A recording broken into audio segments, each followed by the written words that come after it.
What is going on, my beautiful people? Today I'm going to be making a video that is going to be kind of an intro video into this fishing season. It is currently February the 10th, and we had a little bit of warm weather. We're going to have some more cold weather, but I just got the feeling that, the spawn bite's going to be hitting in late March, early April, maybe even early March. The groundhog did see his shadow last week, so we should be able to, get a little bit earlier of a bite this year. With as warm as it's been in Georgia, I mean, we've had a couple cold days, but I'm imagining the water temps are going to be starting to rise up a little bit more, and that's going to trigger those fish into spawning. But with that being said, I wanted to take a minute, go over my fishing setup, my fishing gear for this upcoming season, and talk about any upgrades that I'm going to be making, because I know I got a lot of content for you guys and a lot of stuff I'm planning on doing this 2020 fishing season to make content for you and some upgrades that I want to make. So we're going to go ahead, we're going to get over to this table over here, and I'm going to show you guys what I'm working with this upcoming 2020 fishing season. Alright everybody, so I know you guys probably can't see me the best, but you can see the bag, which is the most important part. So what this is a backpack. As you can see, it's got some straps here, and it actually doubles as a cooler, which is, if you open up this top portion, what you will see. Actually in here, I have some stuff left over from last fishing season. Got some butt wipes. You guys know those are essential, because when nature calls, man, you gotta answer. But also got a Nutri Valley bar, a can of Coke, some waters, some tissues, and another Nutri Valley bar. That's just if I'm out on the water, I need a little pick-me-up. That's what I keep inside of this cooler. I'll generally fill it up with ice when I'm going out, maybe throw a sandwich or two in there, and then that's what I run in the top of this bag. And that's why I like this, because I can throw my lunch or whatever in there and head on out to the water and have everything I need from lunch, fishing gear, everything like that. So next up we have, what do I keep in top? Generally what I keep in top is the essentials. So I got my scale, so if I catch a big fish, which I haven't done in a while, and then I have some little hard clamshells that I can't really keep anywhere else. That one's some Rage Swimmers. I also have another pack of those in here in a darker shad color with a silver belly, and then these are a light gray color. So those are kind of mocking the shad, and that's really all that I keep up there. Those type of swim style baits, and then my scale. And I just picked this bag up at Walmart last season when I was looking at something to take out with me on the kayak, and it's worked great. So I used it all of last season, and I'm going to keep using it this season. Now on the side here, it does have a little rod holder. If you would like, you can strap a rod to that, and it has a compartment right here that comes out that is a cup holder, or you can put the butt end of your rod in it, and that'll allow your rod to sit right there on your pack, which is really nice. Alright, and if we go to the other side, yet again you have another little rod holder compartment, and you can put your rod or your reel portion down in here. I generally don't do that. What I keep over here is some power baits, swim baits, and some different trick worms. I have some really bright blue, and then a darker black navy blue style trick worm. Those I was just messing around with one day. Those are by far not my favorite baits, but those are what I keep in the side of my pouch. Another reason I do that is that way if people see what I'm fishing with, they'll think I'm throwing these vibrant colored trick worms or something like that, and maybe they'll start throwing those, but I really don't think they would catch the most fish. But if you've tried those lures and think they do work, leave a comment below and maybe I'll make a fishing challenge just using those. Alright, so now let's get into the meat and potatoes of this bag. Right up front here, I have some bobber stops, which I use to pin weights when I am using a Texas rig or punching grass. And then in this compartment here, I keep all my terminal tackle. So in here I have hooks, assorted weights of different weights. I got some wacky rig hooks, some drop shot weights, some swim bait hooks, and I can kind of take some of these out. So right here we got some mixture of 2 and 3/0. These are worm hooks, straight shank, and then we have extra wide gaps in there as well. And that's a 3/0, maybe even a 4/0 extra wide gap there. Then we got some smaller ones. Here's a 2/0 wide gap hook. Over here we have some swim bait hooks. So a little weighted belly swim bait hook for those Rage Swimmers. We got some assorted bullet weights. Here is a wacky rig setup that I was using with a red zoom worm. I want to keep some of those in there. And I have guarded and non-guarded wacky rig hooks. I have some swivel jig heads in here. That way if I'm throwing like a trench hog or some sort of bigger soft body plastic. I have some weights for a Nico rig. And I have some assorted drop shot weights. So that's really what I keep in that box, just some various terminal tackle, and I keep a bigger tackle box with all this tackle in there as well. And then right here I have some Rattle and Ned Guggen baits. I've picked up all the Guggen baits at this point, except for some of the hard stuff that they've come out with. I really like those baits. I started watching the Guggens when they were all individual and not even the Guggens. I watched Lunkers and Lake Fork Guy, even some John B. It wasn't until they really all joined together that I picked up Flair and AP, and I still don't really watch them that often. I would say mainly I focus with Lunkers and Lake Fork Guy. Those are probably my two favorites. Right in this pouch is where I keep my wacky rig tool. I don't really use it that much, but if I ever need it, I have it there. And then in this pouch right here is where I keep a majority of my soft plastics, cracking claws, dragon drops, which is probably one of my favorite lures is the dragon drop. We got some bandito bugs, some more bandito bugs, some zoom lizards, some zoom baby bass flukes and baby shad flukes for drop shots, some 10-inch red worms, some more brown lizards, some just straight black rubber worms, and then we have some more Guggen baits. Those are the Slim Shakes. Absolutely love those guys. A pack of trench hogs and a pack of Mondo worms. So I absolutely love all of those lures, and that's what I throw a lot of the time. And then that is that pouch empty. And onto the hard plastics, or on my hard baits. Actually in here we have some more Lunker logs, which I love these.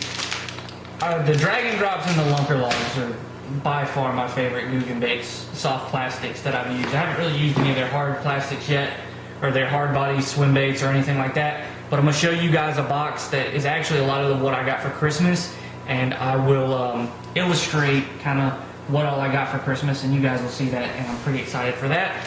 But we're gonna go ahead and just do that for now, and I'll fix that later. So, in the top of this, I have my hard body crankbaits. I got some lipless rattle trap style baits, some square bills, some more rattle trap style baits. Lipless crankbaits are probably the most common crankbait you'll see me throw. This lure right here is actually my secret weapon, and I caught a 13-pound bass on it, and I haven't really wanted to throw it yet. And if you can see right here, hopefully it's in focus, you can see where he bit this bait. That was a massive fish back before YouTube days. Got a little chrome rattle trap lipless crankbait, as most people will call them. Then we got a little setup right here where I had pegged a bullet weight on one of those swim baits with a weighted hook just so I could cast it a little further. And then I have some jointed swim baits that look absolutely amazing in the water that I picked up last year, and I actually haven't caught any fish on these hard body swim baits, but I'm really excited about those this year. And then I got some smaller little square bills in here. This one I actually found in a lake, and then this one I purchased. But that's kind of that box. Square bills, I got some deep diving coffin bills, some more square bills, because I fish a lot around wood and shallow cover. Got some jerk baits in there. Just a little bit of everything is what I keep in that box. Alright, and that's one of the 4 boxes I keep in there. And that's going to get some altercations as well. Next up, we have another just assorted box, and in here I keep my more like swim style bait. So I got some little rooster tails in there with some trailer hooks. I got some smaller spinner baits. I bought, this is a swim jig that I purchased when I was down in Florida. It's still got some of that gunk on there. But when I was in Florida fishing, they tore this thing up. Here's another little locator swim bait. I have a purple and blue and black swim jig with a bandito bug trailer. We have more of a natural looking swim jig here. Got another swim jig with a rattler on there. Let's see, got another swim bait head on there, and then in here is probably some of the most thrown baits I have. I have a couple $1 spinners from Walmart, and then chatterbaits. You guys know I will throw a chatterbait all day long. They're super good baits. I absolutely love them. They're the yellow and white one. Here is another set of KVD spinner baits here. I don't really fish a spinnerbait too often. I prefer a chatterbait to a spinnerbait, but I have some in here still. Got a sexy shad color and then more of a baby bass bluegill color depending on the forage. And then my favorite bait of all time, the black and blue chatterbait. And that one's super old. You can see that it's starting to rust. I really need to get rid of that one. Then I bought a newer one, and then I have just a green with blue flake chatterbait as well. And I don't use the Z-Man chatterbaits, those super crazy expensive ones. I might make a video on it one day, but I just find it super hard to believe or pay $26 for a chatterbait when you can buy a $4 one and the fish isn't going to tell a difference. Alright, next up is my topwater bait. So I actually don't have that many topwaters, because typically when I fish I don't throw the topwater. I feel way more comfortable fishing in the bottom. This is actually a fishing challenge that I tried to do last year and could never get a fish to eat it, but this is kind of like a whopper plopper frog that it spins, you pop it, you can walk it. It's just a little bit of everything. I think it's a Lunker Hunt brand, but I didn't have much luck with it. I really don't like the way it looks through the water. Then I have just a generic black frog.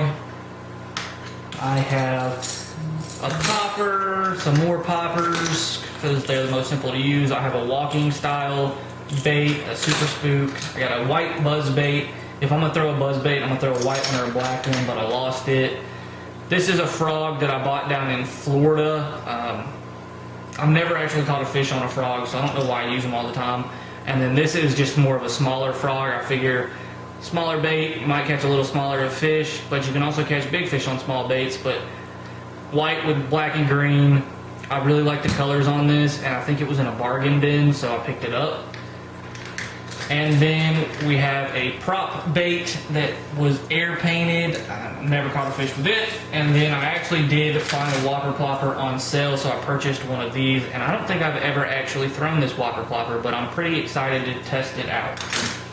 But that's my topwater box. Probably my least thrown lures are topwater lures.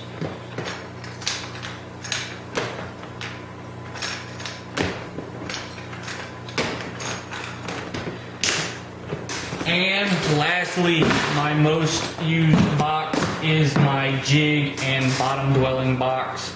I have a PB&J color football jig here. Love that thing. A natural color. This is really a dark green. Another natural color jig. Another dark green with a little bit of purple and red in there. Straight black and blue jig, and then another just bluegill color. It's green with a little bit of purple and teal in there. So that is one of my favorite boxes. And then this is probably my most visited. And then I got some little baby bass flukes, swim baits, and some various little worms. So if I was going to take one box out on my kayak, it would be this one. And then I have another little brown and purple PB&J kind of color football head jig, and that one's really heavy. That one's for some deep water. And then a kind of smaller brown one there. But this box I love. I also have a locator bait in here. It's a underspin, and fish tear this thing up. I've used that thing a lot. And that one's just got a white fluke on it. But that is kind of my setup when I go out on my kayak. So that is kind of my setup. That's my tackle box when I go out on my kayak. If you guys want to see what reels I'm going to be using this upcoming season, here's a sneak peek, but that's going to be a video that you'll have to subscribe to see. I'm going to go ahead, I'm just going to wrap this video up with that tackle box because I'm pretty sure I've been filming for about 15 minutes at this point. So once I cut that down, it'll be about 7 or 8 minutes. And I don't want to keep you guys too long. I know that your time is very important.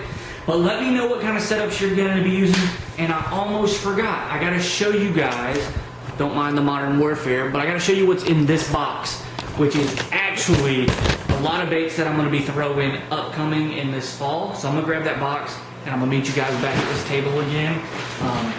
I might have to get another bag or do something with my kayak, and that'll be an upgrade, kind of getting it rigged to go fishing, because I got lots of trips planned in March. We're taking about a week camping trip, and you guys are going to be front and center with me trying to catch some fish. But I'm going to grab that box and then we'll close out the video. Alright, so this is what we have in the... Alright guys, I had to get you a little bit. Make sure you guys subscribe, that way you'll not miss what's in this box. It's going to be in an upcoming video. Thanks for watching, and always remember, when nature calls, you better answer. Peace.